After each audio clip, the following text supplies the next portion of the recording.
আসসালামু আলাইকুম।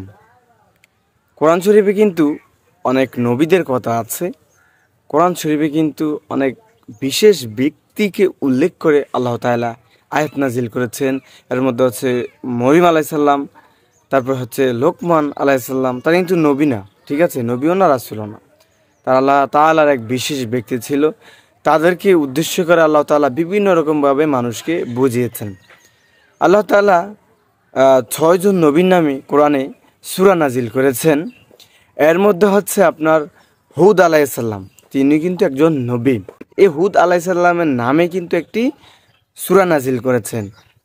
আর এই সূরাটার মধ্যে নূহ নবীর কথা আছে। কিন্তু নূহ নবীকে আল্লাহ তাআলা আদেশ দিয়েছিল তার সম্প্রদায়কে, তার গোত্রকে বোঝানোর জন্য, আল্লাহ তাআলার হুকুম আহকাম মানার জন্য, তাদেরকে উৎসাহিত করার জন্য নবীকে আল্লাহ তাআলা বলেছেন। নূহ নবী যখন তার গোত্রের কাছে যেত, তখন তারা বিভিন্ন উপায়ে তাকে তিরস্কার করত।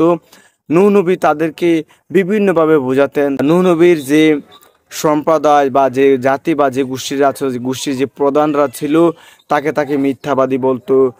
তাকে তারা বলতো যে তুমি তো নবী না, তুমি তো আমাদের মতো মানুষ, তুমি বিশেষ কিছু দেখাও, ইত্যাদি ইত্যাদি বিভিন্নভাবে তাকে তিরস্কার করত।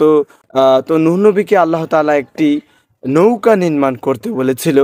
তখন সে তার বাড়ির আঙ্গিনায়, আমি এর আগে একটা কথা বলে নিতে চাই, আপনি যদি এটা ঘটনাটা পুরোটাই বিস্তারিত জানতে চান, তাহলে সূরা হুদের মধ্যে আপনি যাবেন, যাওয়ার পরে বিস্তারিত জানতে পারবেন।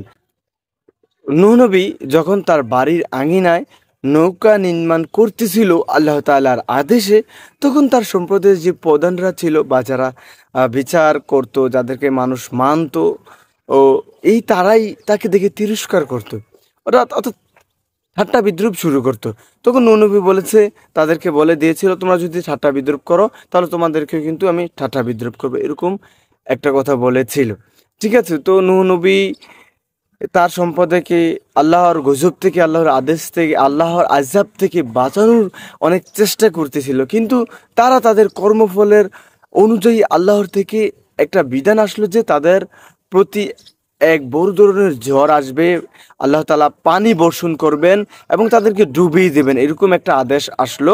যখন নৌকা নির্মাণ শেষ হলো, তখন আল্লাহ তাআলার আদেশে এই নৌকা চলতে শুরু করলো এবং প্রবল বন্যা বর্ষণ হলো। প্রবল বৃষ্টি বর্ষণে তার সম্পদের মানুষগুলো, অর্থাৎ পানিবন্দী হয়ে গিয়েছিল। তখন আল্লাহ তাআলার আদেশে আপনার এই নৌকাটা চলতে শুরু করলো। এই নৌকার মধ্যে নূহ নবী ছিল। আল্লাহ তাআলা বলেছে যে তোমার যারা ঈমানদার, যারা তোমার ডাক শুনে, তাদেরকে নৌকার মধ্যে উঠিয়ে নাও। তো এক এক করে যারা উঠেছিল, তারপরে তার এক পুত্র ছিল, অর্থাৎ নূহ আলাইসাল্লামের এক পুত্র ছিল। তার এই পুত্র পাহাড়ের মধ্যে উঠতে লাগলো এবং তার পুত্রকে নূহ আলাইসাল্লাম বলল যে তুমি পাহাড়ের মধ্যে ওঠো না, তুমি নৌকার মধ্যে ওঠো, আমার কথা মানো। তখন সে তাকে উত্তর দিল যে আমি এমন পাহাড়ে উঠবো যেখানে আমাকে পানি গ্রাস করতে পারবে না।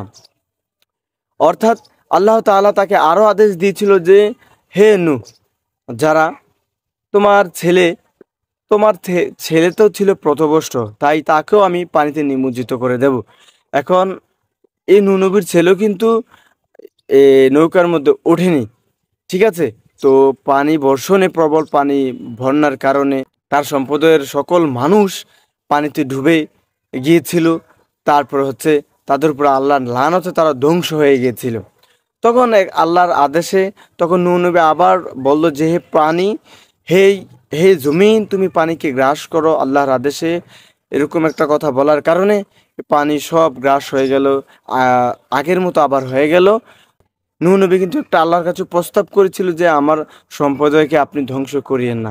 আল্লাহ তাআলা তাকে বরাবরের মতো বলেছে, যারা সীমা লঙ্ঘন করে তাদের ব্যাপারে তুমি আমার কাছে তাগাত করো না। তো আল্লাহ তাআলা তাদেরকে ধ্বংস করে দিয়েছে। তাছাড়াও কোরআনে অনেক সম্প্রদায়ের ধ্বংসের কথা আছে। আপনি যদি কোরআন পড়েন, তাহলে আস্তে আস্তে আপনার মস্তিষ্কে এগুলো ঢোকা শুরু করবে। যেমন আদ সম্প্রদায়, সামুদ সম্প্রদায়, লুত সম্প্রদায়, কি যে বলে, তারপরে হচ্ছে আপনার ইউসুফ নবীর যে ভাইরা ছিল, 10 জন ভাই, তাদের গোত্র কিন্তু অনেক বড় ছিল। এই গোত্রের মধ্যে কিন্তু অনেক মানুষ অনেক নবীকে তারা হত্যা করেছিল। এটা বড় ধরনের এক এক আলাপ হয়ে যাবে যদি বলতে চাই।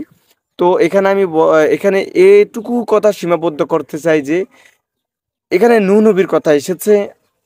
আর হচ্ছে কি, আমি আপনাদেরকে একটা কথা বুঝিয়ে দিতে চাই যে সে একজন নবী, আর নবীর ছেলে কিন্তু নবীর কথা মানতেছে না। তো হেদায়েত কিন্তু নবীর হাতে না, বুঝতে পেরেছেন? হেদায়েত আল্লাহর হাতে। আর এই যে আমরা সাধারণ মানুষ, ঠিক আছে, আমাদের অনেক গুনাহ, তো আমাদেরকেও তো মানুষ আমাদের বিরোধিতা অনেক করবে। তাছাড়াও তো আমরা অনেক ধ্বংসের মুখে পড়ব।